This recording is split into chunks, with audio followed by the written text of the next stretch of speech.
Завершил очередной нож якутский. Нож сделан на заказ был. Такими ножными.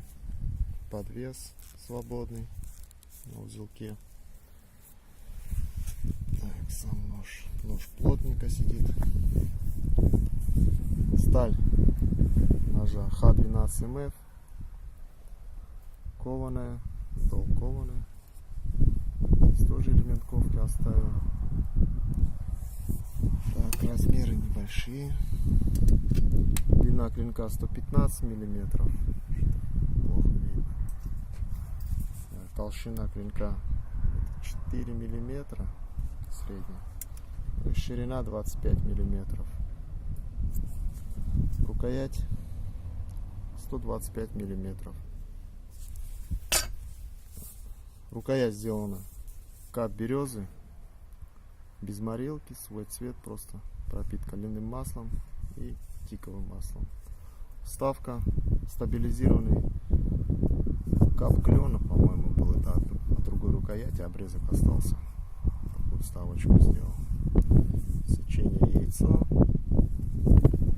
посадка на чопики, чопики дупловые. Заточен. Цвет такой. Держит бумагу.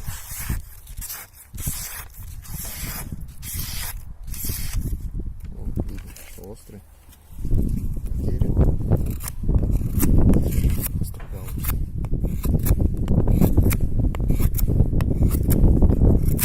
Режет, нормально режет.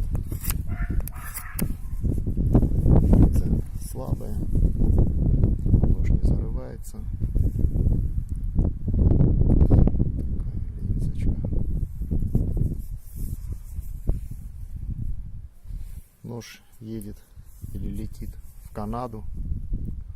Заказчик оттуда, с Канады. Сейчас упаковываю и на почту буду отправлять.